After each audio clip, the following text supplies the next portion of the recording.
Law practice is a stressful environment, and you're dealing with a lot of very difficult situations. I used to wake up with a knot in my stomach every morning, feeling that stress.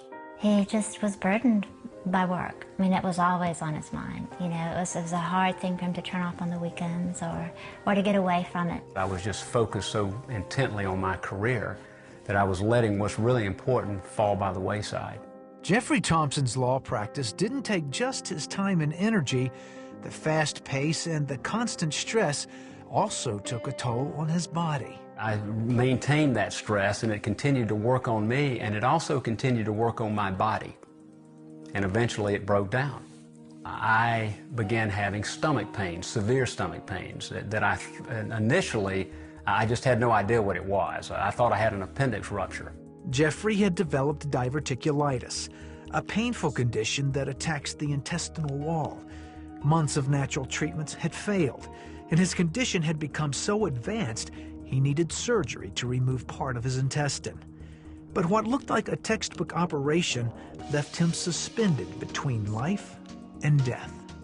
And I woke up to a surgeon pulling a sheet off of my stomach. And as I looked down, I knew immediately something was terribly wrong. And then I looked into the surgeon's eyes, and I could see concern on his face. He had been hemorrhaging for almost 24 hours. And they had continually given him blood, but it was hemorrhaging into his abdomen, and they didn't know it, into his stomach. It was frightening. I've never seen anyone so pale, but his lips were just completely white. My internal clock told me that I was getting ready to die, and I only had a few seconds of consciousness left.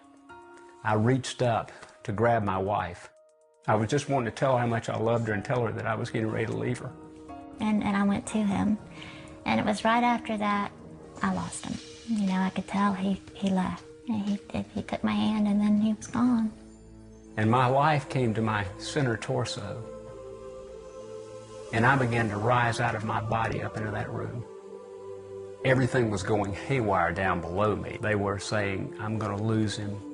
They were doing everything they knew to keep him alive at that point. It looked like it was a disaster going on, but it was the sweetest day of my life.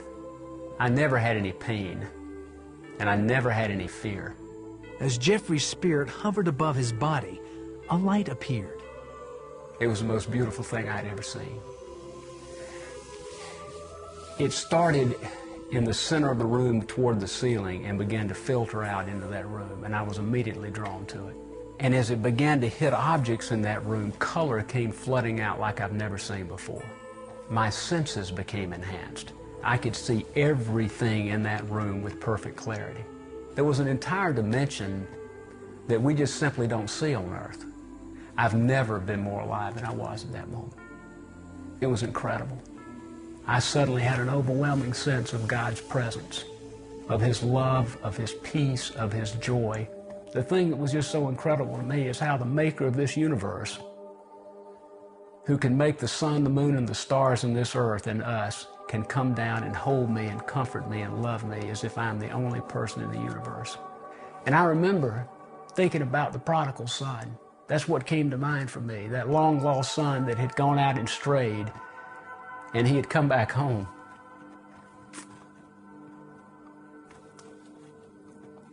And his father was coming out to hold him and to love him and to welcome him back. That's what was happening to me.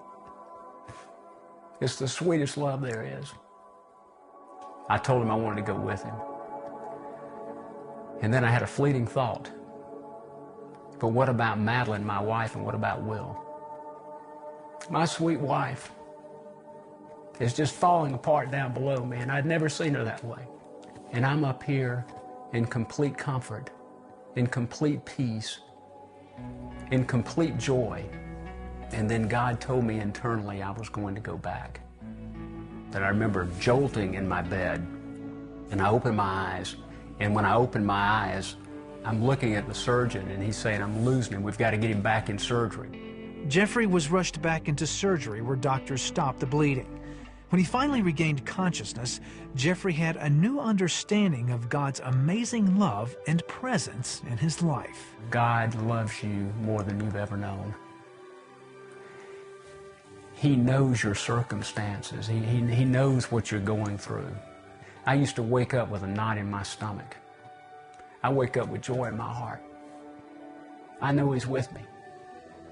You can't go through something like that and not be a changed man. He has a peace about him. He's a very peaceful and very centered. He's really not fearful of anything now. Jeffrey's recovery was long and difficult, but the peace, joy, and love of God he found on the day he faced death is now with him in everything he does. There's a peace and a love there like I can't describe to you.